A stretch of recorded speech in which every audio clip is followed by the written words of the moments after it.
Elon Musk എന്ന് പറയുന്ന വ്യക്തി ലോകത്ത് ജനാധിപത്യ വ്യവസ്ഥയ്ക്ക് മാത്രമല്ല സ്വതന്ത്ര പരമാധികാര രാഷ്ട്രങ്ങൾക്ക് പോലും ഒരു വലിയ ഭീഷണിയാണ് എന്ന് കഴിഞ്ഞ കുറെ കാലങ്ങളായിട്ട് നമ്മൾ സംസാരിക്കുന്ന ഒരു വിഷയമാണ്.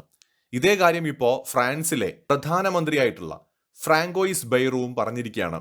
അദ്ദേഹം മാത്രമല്ല, ലോകത്തെ പല രാജ്യങ്ങളിലെയും ഭരണാധികാരികൾ ഇത് പറയുകയാണ്. അതായത് അമേരിക്കൻ പ്രസിഡന്റ് ആയിട്ടുള്ള ട്രംപിന്റെ അടുത്ത ആളാണ് ഇലോൺ മസ്ക്. ഈ ട്രംപിനെ വിജയിപ്പിച്ചതിന്റെ പിന്നിലും മസ്ക് തന്നെയാണ്. മസ്കിന് സ്വന്തമായ ചില അജണ്ടകളും ഇതിന്റെ പുറകിലുണ്ട്. മനസാക്ഷിയെ ഭരിക്കാനുള്ള അവകാശം പണത്തിന് നൽകരുത് എന്നാണ് ഇലോൺ മസ്കിനെ കുറിച്ച് ഫ്രഞ്ച് പ്രധാനമന്ത്രി പറഞ്ഞിരിക്കുന്നത്. ഫ്രാൻസും യൂറോപ്പും ട്രംപിനൊപ്പം നിൽക്കേണ്ടി വരുമെന്ന് മസ്ക് മുന്നറിയിപ്പ് നൽകിയിരുന്നു. അല്ലാത്ത പക്ഷം ആധിപത്യം തകരാനും പാർശ്വവൽക്കരിക്കപ്പെടാനും കാരണമാകുമെന്നും മസ്ക് അഭിപ്രായപ്പെട്ടിരുന്നു.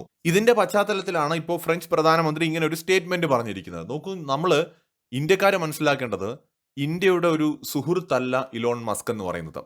അയാൾക്ക് അയാളുടേതായിട്ടുള്ള അജണ്ടകളുണ്ട്. ആ അജണ്ടകൾ നടപ്പിലാക്കാൻ ഇന്ത്യ അയാൾക്കെതിരായി നിന്നാൽ ഇന്ത്യൻ ഗവൺമെന്റിനെ അല്ലെങ്കിൽ ഇന്ത്യയും തകർക്കാൻ അയാൾ യാതൊരു മടിയും കാണിക്കാതെ പരിശ്രമിക്കും. ഈ ട്രംപ് എന്ന് പറയുന്നത് ബ്രിക്സിൽ ഏതൊക്കെ രാജ്യങ്ങൾ ഉണ്ടെന്ന് പോലും കൃത്യമായിട്ട് അറിഞ്ഞുകൂടാത്ത ഒരാളാണ്. ഈ ട്രംപിനെ നിർത്തി ഇനിയിപ്പോൾ എന്താണെങ്കിലും അമേരിക്ക ഭരിക്കാൻ പോകുന്നത് ഇലോൺ മസ്ക് ആണ്. എങ്ങനെ ബൈഡനെ നിർത്തി ഡീപ് സ്റ്റേറ്റ് അമേരിക്ക ഭരിച്ചോ, അത് ചിലപ്പോ ഒബാമയുടെ രൂപത്തിലാകാം, കമല ഹാരിസിന്റെ രൂപത്തിലാകാം. പക്ഷേ ബൈഡൻ ഇരിക്കുന്ന സമയത്ത് അമേരിക്ക ഭരിച്ചത് ഡീപ് സ്റ്റേറ്റ് ആണ്. അതുപോലെ ഇനിയിപ്പോൾ ട്രംപിനെ നിർത്തി 10-77 വയസ്സായ ട്രംപിനെ നിർത്തിക്കൊണ്ട് ഇലോൺ മസ്ക് അമേരിക്ക ഭരിക്കാൻ പോവുകയാണ്. അപ്പോൾ ട്രംപിന്റെ പല വാചകങ്ങളും പുള്ളിയുടെ സ്വന്തം വാചകങ്ങളല്ല, അത് മസ്കിന്റെ വാചകങ്ങളാണ്. ഈ ട്രംപും മസ്കും കൂടെ ഒന്നിച്ചു വരുന്ന വേദികൾ കണ്ടാൽ അറിയാം ആരാണ് പ്രസിഡന്റ് എന്ന് തോന്നിപ്പോകും. കമന്റ് ബോക്സുകളിൽ ഒരുപാട് പേര് ചോദിക്കുന്നുണ്ട് ആരാണ് പ്രസിഡന്റ് എന്ന്. ശരിയാണ്, ഇതിൽ ആരാണ് പ്രസിഡന്റ് എന്നുള്ളത് വലിയൊരു ചോദ്യമാണ്. അപ്പൊ ഇവിടെ എന്താണ് മസ്കിന്റെ അജണ്ട എന്ന് ചോദിച്ചാൽ, മസ്കിന്റെ ടെസ്ല വാഹനങ്ങൾ അടക്കം ഇന്ത്യയിലേക്ക് കൊണ്ടുവരണം, സ്റ്റാർലിങ്ക് ഇന്ത്യയിലേക്ക് കൊണ്ടുവരണം. ഇന്ത്യ തടയാൻ പാടില്ല. മസ്ക് ഇതുപോലുള്ള മസ്കിന്റെ സംരംഭങ്ങൾ കൊണ്ടുവരുമ്പോൾ ഇന്ത്യ തടയരുത്. ഇപ്പോൾ മസ്ക് പറയുന്നത് എന്താണെന്ന് വെച്ചാൽ, ഇന്ത്യയിലേക്ക് ഇപ്പോൾ വിദേശ വണ്ടികൾ ഇറക്കുമതി ചെയ്യുന്നതിന് ചില നികുതികൾ നമ്മൾ ഏർപ്പെടുത്തിയിട്ടുണ്ട്. അതിന്റെ കാരണം ആഭ്യന്തര ഉൽപാദനത്തെ വർദ്ധിപ്പിക്കാൻ വേണ്ടിയാണ്. പക്ഷേ ടെസ്ല വാഹനങ്ങൾ ഇന്ത്യയിലേക്ക് ഇറക്കുമതി ചെയ്യുമ്പോൾ അതിൽ അധിക നികുതി ചുമത്താൻ പാടില്ല എന്നാണ് മസ്ക് പറയുന്നത്. ഇന്ത്യയുടെ നിലപാടെന്ന് പറയുന്നത്, ഇന്ത്യയിൽ നിങ്ങൾ കംപ്ലീറ്റ് ആയിട്ട് മാനുഫാക്ചർ ചെയ്യണമെന്ന് ഇന്ത്യ പറയുന്നില്ല, അസംബ്ലി ചെയ്യുന്നതെങ്കിലും ഇന്ത്യയിലായിരിക്കണം. മേക്കിംഗ് ഇന്ത്യ പദ്ധതിയുടെ ഭാഗമായെങ്കിൽ മാത്രമേ നികുതിയിൽ നിന്ന് നിങ്ങളെ ഒഴിവാക്കാൻ കഴിയൂ. എല്ലാ കമ്പനികളോടും ഇന്ത്യ അത് തന്നെയാണ് പറയുന്നത്. എന്തിന്? ചൈനീസ് കമ്പനികൾ പോലും ഇന്ത്യയിലാണ് നിർമ്മാണം നടത്തുന്നത് അല്ലെങ്കിൽ അസംബ്ലി ചെയ്യുന്നത്. ജാപ്പനീസ് കമ്പനികളും ജർമ്മൻ വാഹന നിർമ്മാതാക്കളും അടക്കം ഇന്ത്യയിൽ അസംബ്ലി അല്ലെങ്കിൽ ഉൽപാദനം ഇന്ത്യയിൽ നടത്തിക്കൊണ്ടാണ് അവരുടെ പ്രോഡക്റ്റുകൾ ഇവിടെ വിൽക്കുന്നത്. അല്ലാതെയുള്ള വാഹനങ്ങൾ ഇന്ത്യയിൽ വിൽക്കപ്പെടുന്നത് ഇന്ത്യയിലെ നിയമം പറയുന്നത് അനുസരിച്ചുള്ള നികുതി നൽകിക്കൊണ്ടാണ്. ഇപ്പൊ ടെസ്ല വാഹനങ്ങൾ ഇന്ത്യക്കാർക്ക് വാങ്ങാം, പക്ഷെ നികുതി നൽകേണ്ടി വരും.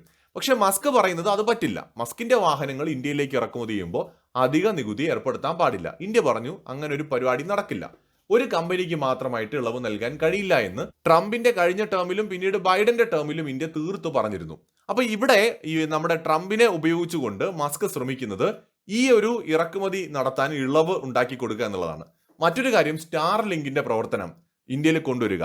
ഇത് മസ്കിന്റെ ഒരു വലിയ പദ്ധതിയാണ്. അപ്പൊ ഇതിനൊക്കെ ഇന്ത്യ വഴങ്ങിക്കൊടുക്കണം.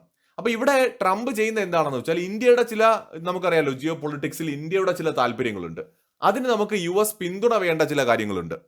അവിടെയാണ് ട്രംപ് ഇന്ത്യയുമായിട്ട് ഡീൽ ഉണ്ടാക്കാൻ ശ്രമിക്കുന്നത്. ട്രംപ്, ഞാൻ നിങ്ങളെ ഈ കാര്യത്തിൽ സഹകരിക്കാം, പക്ഷെ നിങ്ങൾ പകരം എൻ്റെ ആളിന് ഈ സൗകര്യം ചെയ്തു കൊടുക്കണം. ഒരു ഉദാഹരണമാണ്, ഇങ്ങനെ പറഞ്ഞു എന്നല്ല ഞാൻ പറയുന്നത്, ഒരു പോസിബിലിറ്റിയാണ്.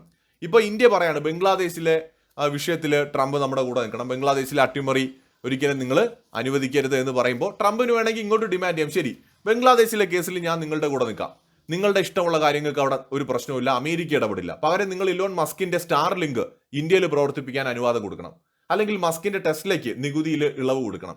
ഇങ്ങനെയുള്ള ഡീലുകൾ വയ്ക്കാൻ ട്രംപ് തീർച്ചയായിട്ടും തയ്യാറാകും. കാരണം അയാൾ ഒരു ബിസിനസ്സുകാരനാണ്. അപ്പൊ ഇവിടെ മസ്ക് എന്ന് പറയുന്ന വ്യക്തി, അദ്ദേഹം വളരെ ഡേഞ്ചറസ് ആണ്.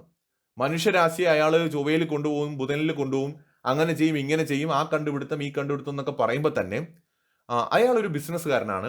അയാൾക്ക് അയാളുടേതായിട്ടുള്ള അജണ്ടകളുണ്ട്. അദ്ദേഹം വളരെയധികം ഡേഞ്ചർ ആയിട്ടുള്ള ഒരാളാണ്. വളരെയധികം പവർ ഒരു വ്യക്തിയിലേക്ക് കേന്ദ്രീകരിക്കുന്ന സമയത്ത് അയാൾ മനുഷ്യരാശിക്ക് അപകടകാരിയായിട്ട് മാറും. ഹിറ്റ്ലർ എങ്ങനെ അപകടകാരിയായിട്ട് മാറി, അതുപോലെ സ്റ്റാലിൻ എങ്ങനെ അപകടകാരിയായിട്ട് മാറി, അങ്ങനെ ഓരോ കാലത്തും നമുക്ക് അങ്ങനെ കാണാൻ കഴിയും. ഒരു വ്യക്തിയിലേക്ക് പണം, അധികാരം, ഒരുപാട് പവർ വരുമ്പോൾ അയാൾ സ്വയം ഒരു ഏകാധിപതിയാവും. ഇവിടെ കിരീടം വയ്ക്കാത്തൊരു ചക്രവർത്തിയെ പോലെ തന്നെയാണ് മസ്ക് നിൽക്കുന്നത്. ഭരണം നടത്തുന്നത് ഇപ്പോൾ ട്രംപ് ആണെങ്കിലും അതിന്റെ പിന്നിൽ തീരുമാനങ്ങൾ എടുക്കുന്നതിന്റെ ബുദ്ധി കേന്ദ്രമായിട്ട് മസ്ക് മാറിയിരിക്കുകയാണ്. കാരണം മസ്ക് ആണ് ട്രംപിനെ അധികാരത്തിൽ കൊണ്ടുവന്നത്. ആ നന്ദിയും കടപ്പാടും കമ്മിറ്റ്മെന്റും അവസാനം വരെ ട്രംപിന് മസ്കിനോടുണ്ടാവും. ഇവിടെയാണ് ഇയാൾ വളരെയധികം അപകടകാരിയായിട്ടുള്ള ഒരാളാണെന്ന് നമുക്ക് കാണേണ്ടി വരുന്നത്.